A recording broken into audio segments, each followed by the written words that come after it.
Hello दोस्तों, आप लोग कैसे हैं। आप लोगों का स्वागत है ए स्टार्ट लर्निंग में। इस चैनल के माध्यम से आप लोगों को डेली डिक्टेशन और आउटलाइन दोनों प्रोवाइड किया जाता है। यदि इस डिक्टेशन का आउटलाइन चाहिए तो वीडियो में लिंक दिया गया है, वहां से जा कर के आप लोग देख करके अपनी स्पीड को बढ़ा सकते हैं। और ये डिक्टेशन दैनिक जागरण से अलग अलग दो स्पीड में बोला जाता है, एक 40 का स्पीड और एक 80 का। स्टार्ट करते हैं। 40 का स्टार्ट होगा 5 सेकेंड बाद।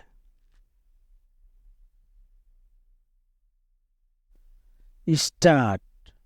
प्रधानमंत्री मोदी के नेतृत्व वाली गठबंधन सरकार का गठन होने के बाद अब प्रतीक्षा किसकी है कि नई लोकसभा का अध्यक्ष कौन होगा। इसे लेकर जहां भाजपा अपने सहयोगी दलों और विशेष रूप से तेलुगु देशम पार्टी एवं जनता दल यूं नेताओं के साथ विचार विमर्श कर रही है, वहीं विपक्ष इस कोशिश में है कि लोकसभा उपाध्यक्ष का पद उसके हिस्से में आए। चूंकि इस बार उसका संख्याबल अधिक है, इसलिए वह लोकसभा उपाध्यक्ष पद पाने के लिए हर संभव कोशिश कर रहा है।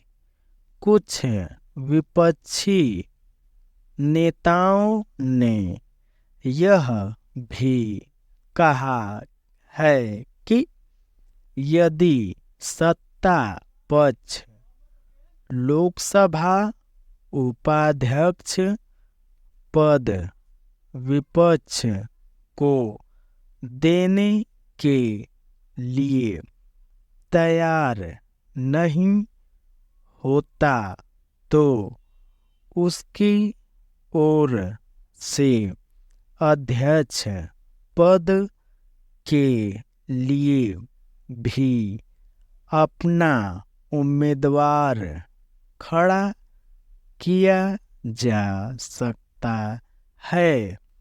यदि ऐसा होता है तो ऐसा पहली बार होगा जब इस पद के लिए चुनाव होगा।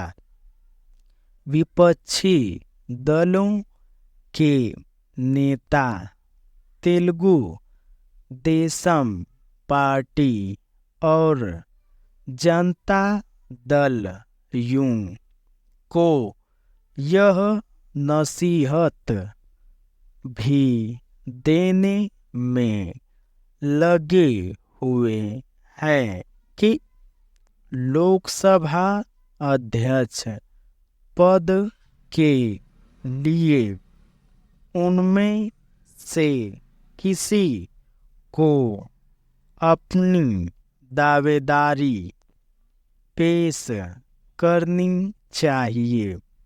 यह ठीक है कि गठबंधन सरकारों में यह पद घटक दलों के हिस्से में जाता रहा है, लेकिन मौजूदा सरकार वैसी गठबंधन सरकार नहीं जैसी भाजपेयी अथवा मनमोहन सिंह सरकार थी। इन गठबंधन सरकारों के मुकाबले वर्तमान सरकार की स्थिति इसलिए अलग है क्योंकि भाजपा बहुमत से पीछे रहने के बाद भी संख्या बल में मजबूत है।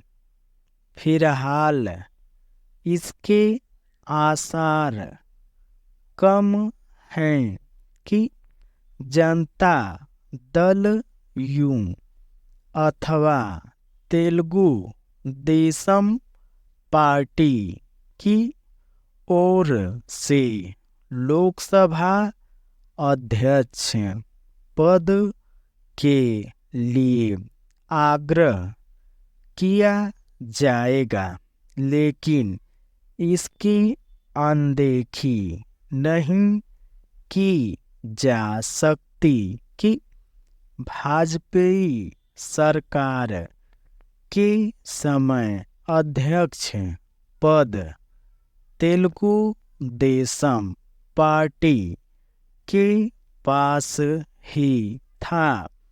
भाजपाई सरकार एक वोट से इसलिए गिरी थी क्योंकि तत्कालीन लोकसभा अध्यक्ष ने ओडिशा के मुख्यमंत्री पद की शपथ ले चुके कांग्रेस सांसद गिरधर गोमांग को इस आधार पर सदन की कार्यवाही में भाग लेने की अनुमति दे दी थी कि उन्होंने लोकसभा की सदस्यता नहीं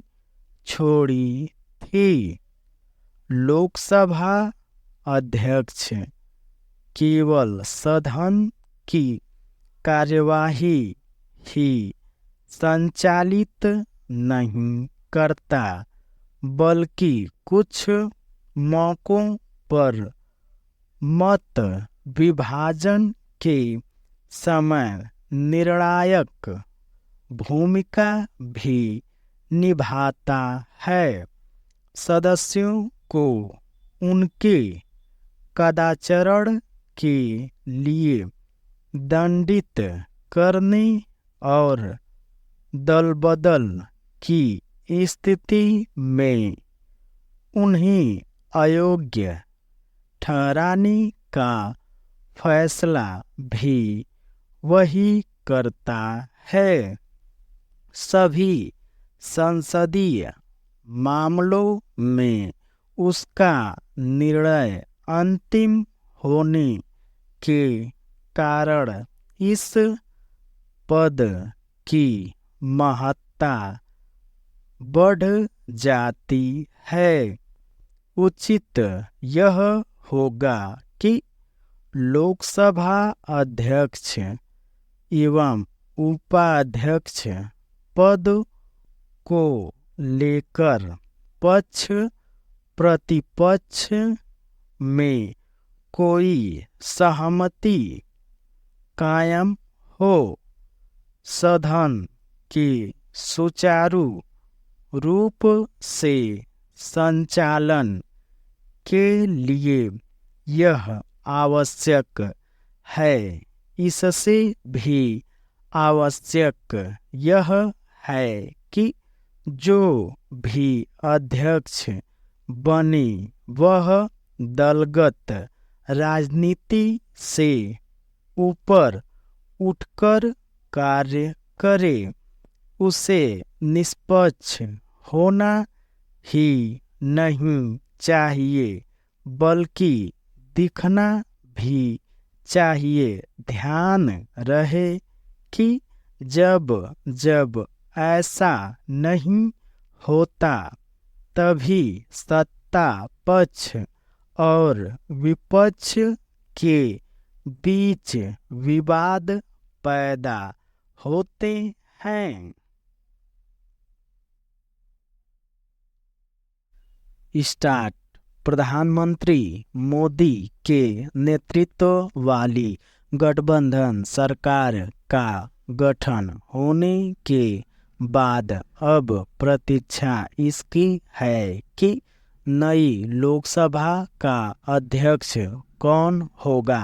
इसे लेकर जहां भाजपा अपने सहयोगी दलों और विशेष रूप से तेलुगु देशम पार्टी एवं जनता दल यू नेताओं के साथ विचार विमर्श कर रही है, वहीं विपक्ष इस कोशिश में है कि लोकसभा उपाध्यक्ष का पद उसके हिस्से में आए। चूंकि इस बार उसका संख्याबल अधिक है, इसलिए वह लोकसभा उपाध्यक्ष पद पाने के लिए हर संभव कोशिश कर रहा है। कुछ विपक्षी नेताओं ने यह भी कहा है कि यदि सत्तापक्ष लोकसभा उपाध्यक्ष पद विपक्ष को देने के लिए तैयार नहीं होता तो उसकी ओर से अध्यक्ष पद के लिए भी अपना उम्मीदवार खड़ा किया जा सकता है। यदि ऐसा होता है तो ऐसा पहली बार होगा जब इस पद के लिए चुनाव होगा। विपक्षी दलों के नेता तेलुगु देशम पार्टी और जनता दल यू को यह नसीहत भी देने में लगे हुए हैं कि लोकसभा अध्यक्ष पद के लिए उनमें से किसी को अपनी दावेदारी पेश करनी चाहिए। यह ठीक है कि गठबंधन सरकारों में यह पद घटक दलों के हिस्से में जाता रहा है, लेकिन मौजूदा सरकार वैसी गठबंधन सरकार नहीं जैसी वाजपेयी अथवा मनमोहन सिंह सरकार थी।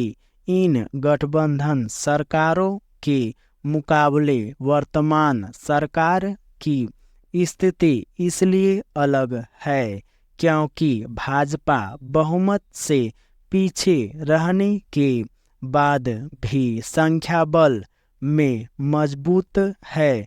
फिलहाल इसके आसार कम हैं कि जनता दल यू अथवा तेलुगु देशम पार्टी की ओर से लोकसभा अध्यक्ष पद के लिए आग्रह किया जाएगा, लेकिन इसकी अनदेखी नहीं की जा सकती कि वाजपेयी सरकार के समय अध्यक्ष पद तेलुगु देशम पार्टी के पास ही था। वाजपेयी सरकार एक वोट से इसलिए गिरी थी क्योंकि तत्कालीन लोकसभा अध्यक्ष के ओडिशा के मुख्यमंत्री पद की शपथ ले चुके कांग्रेस सांसद गिरधर गोमांग को इस आधार पर सदन की कार्यवाही में भाग लेने की अनुमति दे दी थी कि उन्होंने लोकसभा की सदस्यता नहीं छोड़ी थी। लोकसभा अध्यक्ष केवल सदन की कार्यवाही ही संचालित नहीं करता बल्कि कुछ मौकों पर मत विभाजन के समय निर्णायक भूमिका भी निभाता है। सदस्यों को उनके कदाचरण के लिए दंडित करने और दलबदल की स्थिति में उन्हें अयोग्य ठहराने का फैसला भी वही करता है। सभी संसदीय मामलों में उसका निर्णय अंतिम होने के कारण इस पद की महत्ता बढ़ जाती है। उचित यह होगा कि लोकसभा अध्यक्ष एवं उपाध्यक्ष पद को लेकर पक्ष प्रतिपक्ष में कोई सहमति कायम हो। सदन के सुचारू रूप से संचालन के लिए यह आवश्यक है। इससे भी आवश्यक यह है कि जो भी अध्यक्ष बने वह दलगत राजनीति से ऊपर उठकर कार्य करे। उसे निष्पक्ष होना ही नहीं चाहिए बल्कि दिखना भी चाहिए। ध्यान रहे कि जब जब ऐसा नहीं होता तभी सत्ता पक्ष और विपक्ष के बीच विवाद पैदा होते हैं।